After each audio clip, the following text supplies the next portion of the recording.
Welcome everybody. Today we're going to be discussing a message from the creative director of Dune Awakening.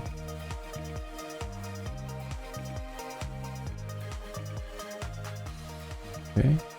So it says, "Hello sleepers, I wanted to write something that acknowledges and addresses the comments around the endgame of Dune Awakening while also providing context for what we were attempting. So let me start by stating this unequivocally. We want PvE players to be able to play the endgame and have access to the content of the endgame. Our goal is not to force PvE players to interact with PvP with a PvP system that they may have no interest in." Lower the music a little bit. So, that's a great point. I've heard streamers talking about how basically you come in and you're playing a PvE survival game, and then once you reach the end game, it changes into an extraction game, PvP extraction game, and you can lose all your stuff. And if people wanted to play Rust, would play Rust. But they're trying to play Dune. They want to enjoy the world. They want to run from the worms. And at the same time, the developers definitely want players to have a PvP guild-centric system, faction system, where players or groups of players are fighting over specific territories. So let's get into it. It says, "We still believe in the core concept of the deep desert, an endlessly renewing location that resets every week and creates an activity loop for great rewards. The tension of heading out there, head on a swivel, eyes peeled for foes as you enter the most dangerous part of the most dangerous planet in the universe. Our wish was that players would embrace this loop, forming guilds to work together to overcome the bleakness of the deep desert. But as Stephen King says, wish in one hand, shit on the other hand, see which one fills up first. One of my hands is overflowing right now, and sadly, not with the wishes." Wow, that's a pretty strong statement from a developer, and I guess they're really taking this basically the end game as a whole really seriously. They definitely don't want the player count to drop off, and it can easily happen. That being said, this is a very unique game. It's a very unique hybrid of genres, and there's really no other game like it. And I think once they start introducing new environments, I think it will open it up to other players. Yeah, but it all depends on how it all balances out, right? So let's see here. The reality is that players are reporting being cut out of the endgame due to the extremely competitive nature of the deep desert. Starting soon, some areas of the deep desert will now be flagged as partial warfare, which will be dedicated PvE area, where players will be able to explore testing stations and harvest T6 resources without the threat of conflict they may not want. Okay, so interesting. It's important to note that the top tier of the game is balanced around guilds and groups, so people will still find it grindy if they play solo. I agree with that. I think most survival games can feel really grindy when you're playing solo. It just depends on...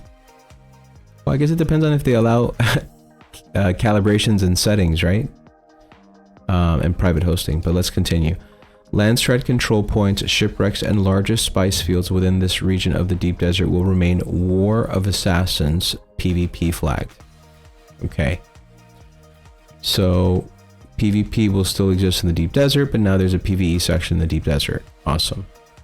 The deepest parts of the deep desert will remain as they currently are, high reward, high risk areas. The beauty of the deep desert design will weekly reset and renewals is that we can with weekly resets and renewals is that we can iterate and experiment. Okay. So this is going to be interesting. Almost like a game master, you know, like a dungeon master type there, area master. That's kind of cool. The developers will be customized, you know, creating customized situations there. As we make changes, we will send out surveys to help us capture your thoughts. So this is going to be a living, breathing thing. It's going to be awesome. They're going to definitely keep the community involved. And, you know, that's pretty exciting. PvP itself has plenty of issues that need to be addressed. We are taking steps in that direction with our first changes to scout ornithopters. As Viljar stated in the AMA, these should be implemented in the game shortly. So they're aware of the ornithopter issue. Basically, there's a significant power imbalance where basically if you're going to be in the PvP area, you are going to be in your ornithopter fighting other people's ornithopters. Let's see some of the changes that they want to implement. Scout ornithopters will, with rocket launchers attached, will have their speed and maneuverability reduced. Okay. Rockets fired from scout ornithopters will have increased heat generation. So if you have rocket launchers, you're going to go slower and you're going to run out of ammo faster, essentially. You're going to have to wait for it to reset more often. Thrusters will provide a max speed bonus regardless of wings, ensuring that thruster-equipped scouts will be fastest vehicles in the game. So if you need to get the heck out of there or otherwise lose all your stuff, the idea is that people should not be able to catch up to you, especially if they have rocket launchers. I mean, that's the nerf. All right. You know, I feel like maybe it would have been a better idea to just make the scout ornithopters faster. No, I don't know. I don't know if there's a technical limitation there with rendering and stuff like that. So anyway, so thrusters will provide max output regardless of wings. Okay, a new T5 infantry rocket launcher will be added to help improve dynamics of vehicle ground combat. Wow. So we're gonna have rocket launchers. Huh. That is so interesting. You know, if you take away, I just wonder how they're going to do it. I imagine that you would have to maybe give like the ornithopters a distance advantage. So the idea is if you can make it close enough to an ornithopter, you can blow it out of the sky. That's the idea. So this forces the ornithopters to basically have to turn around to get away or fly backwards while you are running towards them with your rocket launcher. I mean, that's kind of what I imagine being, having to deal with. And that would be the disadvantage. The advantages would be, hey, I get first shot and I can hopefully take out a few people. Who knows? I mean, I don't know how powerful they want to make them. Right now, they're overly powerful. At least that's the opinion of the average player. So continuing, there are additional changes to mechanics like respawn timers, vehicle storage tools, hand scanners, and other mechanics that we see being abused in the deep desert. Okay. The intended dynamic of deep desert PvP in Dune Awakening is that unless you really mess up, you always have the option to retreat in good order with whatever you've managed to claim so far. If you're smart and vigilant, and you never have to fight if you don't want to. So that right there is the message. I think that's basically the idea. Everything they're doing is to make this possible. If you're smart and vigilant, you never have to fight if you don't want to. So let's continue. If you run you'll have to call a halt to whatever task you were pursuing. I imagine they're referring to, gathering materials, etc. But that should always be a choice. PvP should happen when both parties decide they want to fight over a location.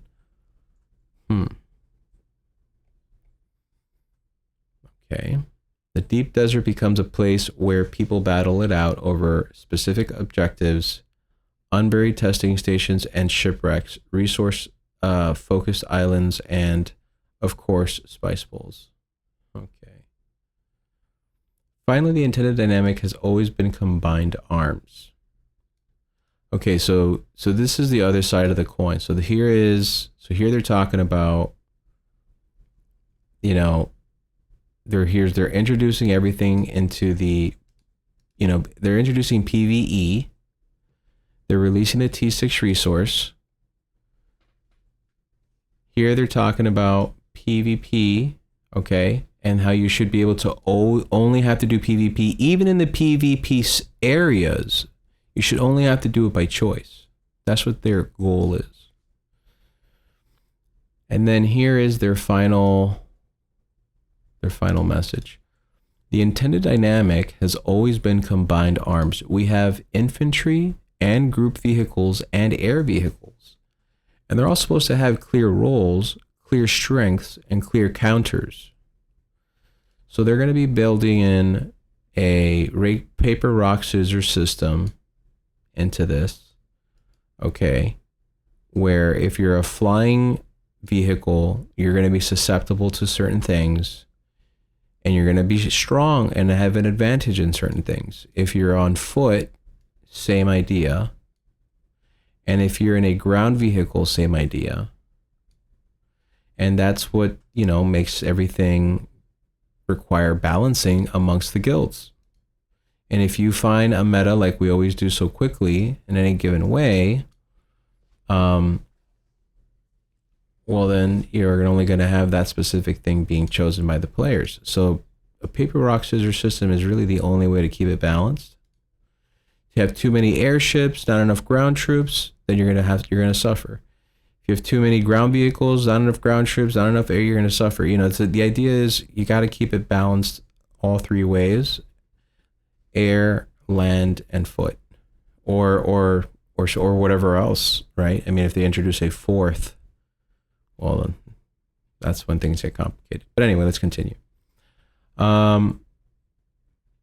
We have infantry and ground vehicles and air vehicles, and they're all supposed to have clear roles, clear strength, and clear counters. Thopters will always be incredibly important for crossing the desert, but they shouldn't also be the dominant force in actual battles.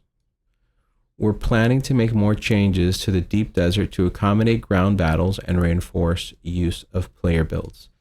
So ground battles in the desert, how does that work with the worms? What are they going to do with the worms, right? I mean, that's really kind of the only question I have. How are you going to introduce more land battles when you're being chased by worms? And how is that going to work? Maybe everybody, maybe that limits the amount of time these battles can last for, or maybe they'll be instanced and there'll be like different rules applying to them. We won't know until we get there, but I'm here for it. Now let's talk briefly about the land strat. As a system, it is an activity driver that is designed to promote the conflict between the factions, internal politics between the guilds, while providing goal thresholds for individual and groups to work toward getting personal rewards. And the land strat should be doing that for everyone who wants to participate in the Elder game, be they PvEer or PvPer. All right. The land strat should be given the things to do every day and every week. It's nothing new. From a design perspective, we've seen daily, weekly quest systems in games for a long time. Well, yeah, duh. Our approach was to drive and frame this system around the greater politics of the Dune universe by having players engage in activities to earn the votes of the various Landsrad houses. All right. Interesting. So the Landsrad various houses, I wonder, there's so many of them. I wonder if you can like gain buffs when you're in the favor of one for that specific week. How long will the buff last? I wonder how that's going to work. It's going to be pretty cool. And what happens when you gain the favor of the majority of the houses or a certain threshold? Do you get does server wide, do you get some type of celebration, or how does that work? Let me acknowledge that it is an activity driver. The activities it asks you to participate in are simplistic. A lot of items, hand-ins, and crafting requests. That's because the system is in its earliest launchable iteration. So quests are basic right now, which they said they were working on balancing to begin with. I mean, that's been their focus, obviously, because it's brand new. The activities that the Landsrad asks you to do will become more varied as well as fleshed out in the world with more content and activities. The Landsrad is an umbrella for all endgame activities. What form do those endgame activities take? More dungeons with bosses that drop endgame loot. So endgame loot, that's going to be cool. Unique weapons, obviously. And they can create unlimited on the endgame weapons. More contracts that require specific tasks to be undertaken. More specialized delivery tasks that include components that cannot be stockpiled. And if we ever add raids to the game, holy cow, raids, there will be a task on the Landsrad to complete those raids. It is a framework that holds the end game activities in place. That would be cool. I mean, a raid. It would be cool if you have the guilds to make them cool. And that's where you really need to have a system that makes it super enticing for people in the end game. Let's see here. And we will keep adding end game activities and more PvE content to the game going forward, both free and paid content in the form of DLCs and expansions. Yes, that is what we want, and that is what is to come. We are addressing some key flaws in the Landsrad design, the inability to hand in items after a square is completed, and the rapidity of which some squares are turned in. So I guess they want to slow the process down. That's a tactic with online games, but since they don't have a subscription, I don't know. Just leave it the way it is. I like buffs. I don't like too many nerfs. Mind you, the rocket system was ridiculous with the ornithopters. But anyway, stockpiling is currently rewarded, but that is not our intent for this system, and we will make some changes to address it the best we can. Good. I hope they don't really address it too hard, because I like, stockpiling is a main thing of being in a guild. Everybody stockpiles together, makes things easier. If your plane blows up, you just rebuild it from the guild's resources, etc. Landsrad rewards are supposed to reflect the endgame tiers of progression. This includes the vendors, which can be unlocked for an entire faction through participation. So special vendors. Okay. So they're going to probably introduce new tiers. That's cool. Depending on how you see this game, no matter what they do, it could seem like a grind fest. So let's see how they manage to figure that out. Nothing feels like a grind if it's fun. So I'm hoping for boss battles. I'm hoping for something epic that can be introduced every so often. Maybe, I don't know, every so often. Maybe a big boss or some type of different interaction. Because as of right now, all you have is, the scavs. You have a few mutants. The variety is pretty limited right now. Let's see here. So Landsrad rewards. Okay, so this is the intention. But once again, let me acknowledge that this isn't exactly the right place. The land strat will be updated to provide micro rewards for solo and small group players. Okay, so that's kind of cool. And I imagine that these micro rewards, I'm hoping will be similar to the rewards that you get with other activities. I guess we'll have to see. Or maybe solo specific rewards versus PvE, group rewards. I wonder how that's going to work. Let's see what happens. Thanks for listening, everyone, and apologies for the confusion. Once a live game launches, it becomes a collaborative effort between the developers and the players to make it something amazing. We appreciate your feedback on what we hope is the beginning of a long journey together. Bear with us. Our intention is to be clear and open in our communications and to make Dune Awakening a game that everybody can enjoy. I hope this helps, Joel. So there you have it. Big changes coming, big updates coming. They have a long-term plan for this game, and it's pretty exciting. I'm glad that this game exists. I've put some hours into this game so far, and I think they've done a great job. And props to them. Well, guys, if you're still listening, please subscribe or at least give a thumbs up. I really appreciate it, and hope you have a wonderful day. Thanks.